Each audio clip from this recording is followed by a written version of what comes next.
Volunteers, village police, VRP, পঞ্চায়েতের tax collector, বেসরকারি casual, সরকারি বাসের ড্রাইভার, কন্ট্রাক্টর, সকলের জন্য আর্থিক সুরক্ষা ঘোষিত হবে। আমরা আশা করব লক্ষ্মীর ভান্ডারের টাকা 500 বদলে 2000 টাকা করে ঘোষণা হবে। আমরা আশা করব রাজস্থানের মতো পশ্চিমবঙ্গেও গ্যাস আমরা 450 টাকা বা তারও কমে পাবো। আমরা আশা করব পেট্রোল, ডিজেল, রান্নার গ্যাসের পশ্চিমবঙ্গ সরকারের যে শেষ আদায় করছে তারা রাজ্য, অন্যান্য রাজ্য ছাড় দিলেও পশ্চিমবঙ্গ 1 টাকা মাত্র ছাড় দিয়েছিল পেট্রোল ডিজেল। আমরা আশা করব পেট্রোল ডিজেল এবং রান্নার গ্যাসে রাজ্য যে করটা সংগ্রহ করছে ওটা নেবে না, তাহলে আরো দাম কমে যাবে, সাধারণ মানুষের বাজেট হবে। 6 লক্ষ যে কর্মবিনিয়োগ পোস্ট অবলুপ্ত করেছেন সে তাকে আবার পুনর্জীবিত করবেন মুখ্যমন্ত্রী।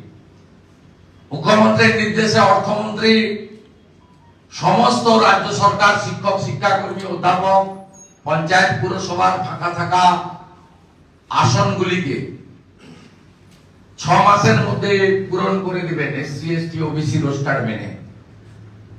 আমরা আশা করব উড়িষ্যা, বিহারের মতো পার্ট টাইম, ভোকেশনাল এবং অন্যান্য স্তরের আংশিক সময়ের অধ্যাপক, শিক্ষক, শিক্ষাকর্মী তাদেরকে রেগুলারাইজ করে দেবেন। পশ্চিমবঙ্গে আর কোনো ক্যাজুয়াল কন্ট্রাকচুয়াল থাকবে না।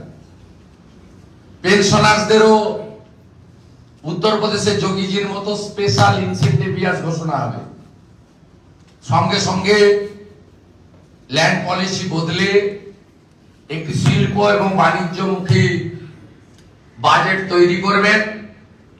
টাটাকে ফিরিয়ে আনার রোডম্যাপ পশ্চিমবঙ্গ বিধানসভায় ঘোষণা হবে এবং সিঙ্গুরে পুনরায় কারখানা পুনরুজ্জীবিত করবেন। এই ধরনের ভালো ভালো স্বপ্ন নিয়ে, আশা নিয়ে ভারতীয় জনতা পার্টির সদস্যরা বাজেট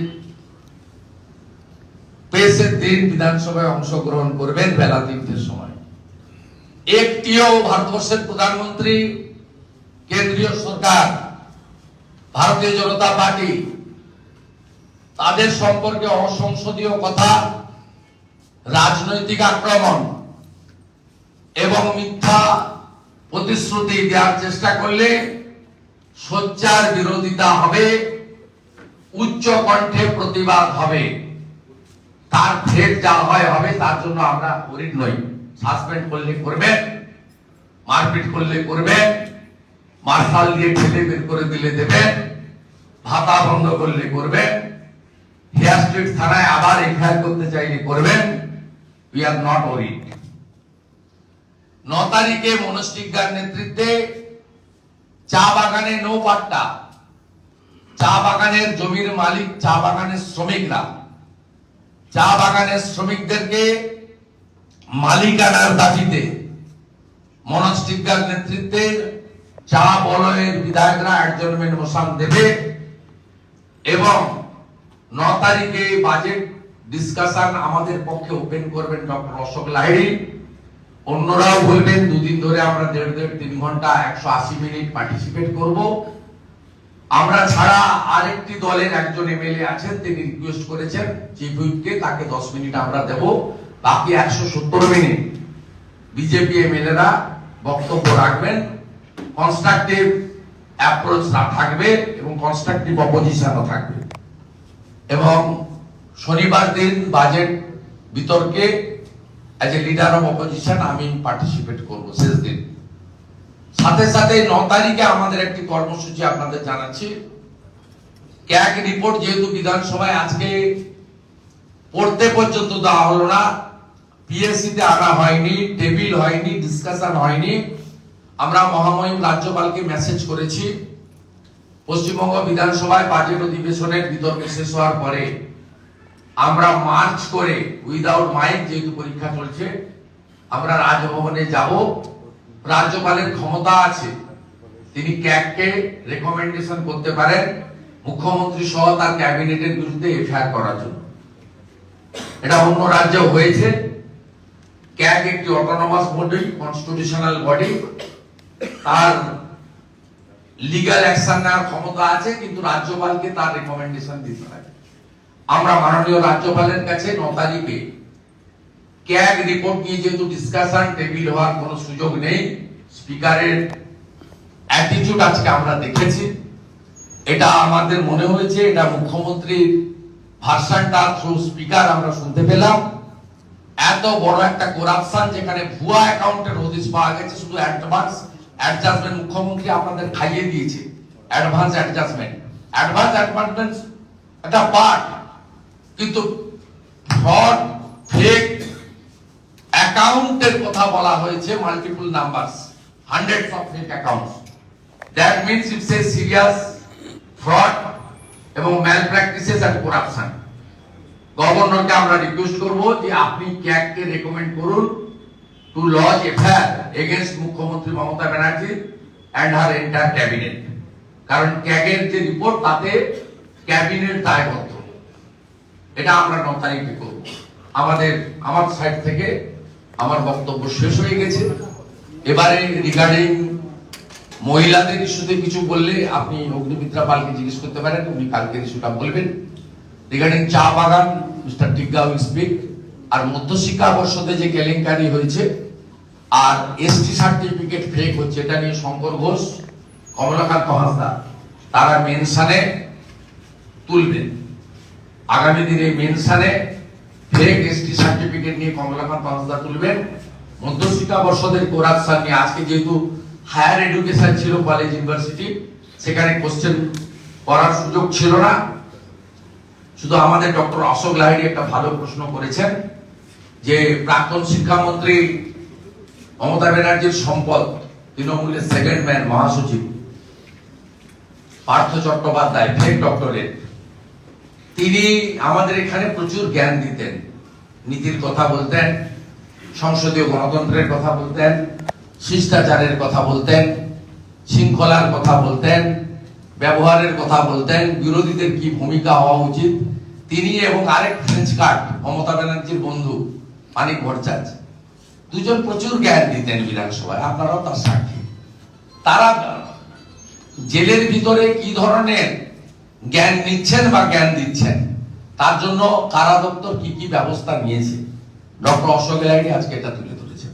ঠিক একইভাবে আগামী দিনে মধ্যশিক্ষা পর্ষদের কেলেঙ্কারি, ডক্টর শঙ্কর ঘোষ এবং ফেক এসটি সার্টিফিকেট নিয়ে কমলাকান্ত হাসদা, তারা আমাদের পক্ষ থেকে স্কোপ পেলে তারা তাদের ভয়েস রেজ করবেন। এই সিদ্ধান্ত আমাদের লেজিসলেচার পার্টির মিটিং এ টিম ওয়ার্কে হয়েছে। দেখা গেল যে ভুয়া অ্যাকাউন্টের কথা কার্যত স্বীকারই করে নিচ্ছে সরকার, বলছে ভুয়া অ্যাকাউন্টগুলো চিহ্নিত করতে হবে, তার পাশাপাশি যে সমস্ত অ্যাকাউন্টে আধার লিঙ্ক নেই সেগুলোকে চিহ্নিত করতে হবে। সরকারি তো গতকাল মুলগানাথন, গোপালিকা, মনোজ পন্থ একটা ভার্চুয়াল করেছেন, তার সম্পূর্ণ তথ্য আমার কাছে আছে। সেখানে তারা বলেছেন যে আমরা আজ সকালে এসওপি দেবো, এসওপি দিয়েছেন এবং প্রথম আমি পেয়েছি। তাকে পাঠিয়েছেন এখন মমতা ব্যানার্জি খুঁজুন। উনি তো 147 জন লেডি কনস্টেবলকেও ট্রান্সফার করে দিয়েছেন, তারা বিজেপি কে নাকি তথ্য ট্রান্সফার করছেন। এই ভূত দেখতে থাকুন সকাল থেকে রাত্রি। তা এই টাকাটা লোন করে রাজ্য সরকার দিচ্ছে, রাজ্য সরকারকে শেষ করে দিচ্ছে আমাদের রাজ্যের আর্থিক অবস্থা।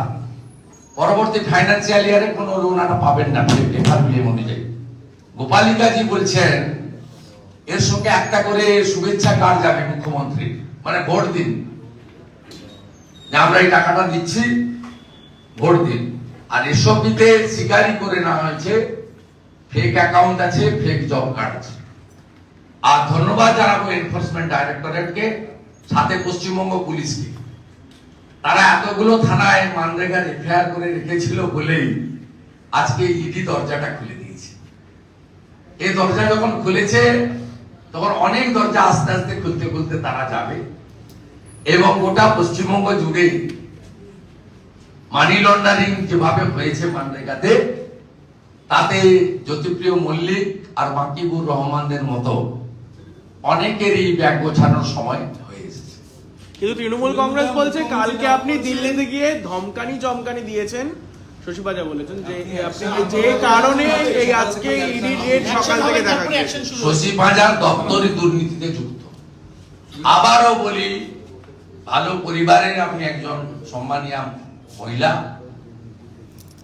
আপনার বিয়ের সঙ্গে প্রমোদ আগরওয়ালের যে সম্পর্ক, আইসিডিএস এর টেন্ডার নিয়ে যে কেলেঙ্কারির কাগজ আমাদের হাতে আছে, দয়া করে বেশি ঘাটাবেন না। আপনার অবস্থা পার্থ চ্যাটার্জি, জ্যোতিপ্রিয় মল্লিক, সুজিত ঘোষ, রথিন ঘোষ, ফিরাজ আহমেদ থেকেও খারাপ হয়ে যাবে। শুভেন্দুদা, মুখ্যমন্ত্রী দাবি করছেন বাজেটের কারণে তিনি দিল্লি যাননি, আর অন্য কোনো কারণে। আঙ্গুর ফল টক। উনি দিল্লিতে অ্যাপয়েন্টমেন্ট চেয়েছিলেন, অনেক বিশিষ্ট ব্যক্তিদের, কেউ অ্যাপয়েন্টমেন্ট দেয়নি।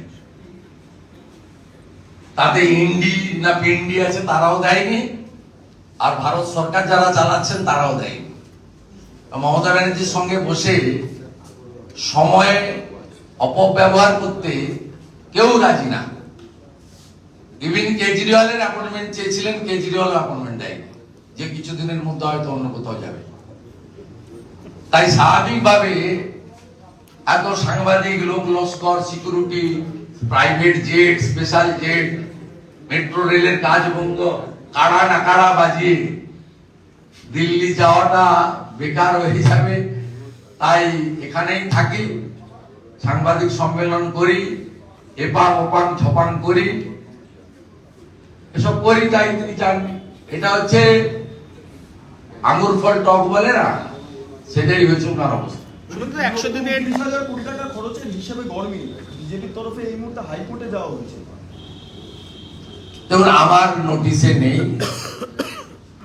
নোটিশে নেই, জনস্বার্থের মামলা যে কেউ করতে পারেন, কিন্তু ক্যাগের জন্য হাইকোর্টে যাওয়ার কোনো দরকার আছে বলে আমার মনে হয় না। ক্যাগ হচ্ছে অটোনমাস বডি, গভর্নর যদি চান এক্ষুনি এফআইআর করতে পারেন। It's a independent constitutional body, এবং যেহেতু পশ্চিমবঙ্গে সবকিছুই কোর্টের হস্তক্ষেপে করতে হয়, তাই কোর্টে দলের পক্ষ থেকে যে গেছেন আমি ওয়েলকাম করবো, এবং কোর্টেরও উচিত মানরেগার মতো এই ইস্যুতে হস্তক্ষেপ করে করাপশনটাকে উপড়ে ফেলার জন্য যা যা করা সেটা করা উচিত। তা এই বিষয়টা আপনার কাছ থেকে আমি শুনলাম, সবটা জেনে পরে আরো বিস্তারিত শুধু 100 দিনের স্ক্যাম নিয়ে রাজ্যের বিভিন্ন জায়গায় আপনি বলছেন যে দুর্নীতি সংকল্প মধ্যশিক্ষা পর্ষদ আমার পাঠটা শেষ করে দেব। শুভেন্দুদা, 100 দিনের স্ক্যাম নিয়ে ঝাড়গ্রাম সহ বিভিন্ন জায়গায় ইডি সকাল থেকে অভিযান চালাচ্ছে, এবং সেখানে দেখা যাচ্ছে এক শ্রেণীর সরকারি আধিকারিকরা তারাও সেখানে তাদের স্ক্যানারে রয়েছেন। আপনাকে বলি, 70% নির্মাণ সহায়ক, 70% জব অ্যাসিস্ট্যান্ট এক্সিকিউটিভ, 50% ভিডিও, 8-10টা ডিএম। এইটা হচ্ছে ব্যুরোক্রেসির পার্ট। আর ব্যুরোক্রেসির বাইরে তৃণমূলের মানরেগার সুপারভাইজার থেকে শুরু করে রাজ্যের পঞ্চায়েত মন্ত্রী প্রদীপ মজুমদার পর্যন্ত, কৃষ্ণ কল্যাণী পর্যন্ত এই স্ক্যামের সঙ্গে যুক্ত। হর্টিকালচার কর্পোরেশন, তারা সোল উইদাউট টেন্ডার, মুখ্যমন্ত্রীর অ্যাডভাইসার ছিলেন প্রদীপ মজুমদার, তিনি ক্ষমতার অপব্যবহার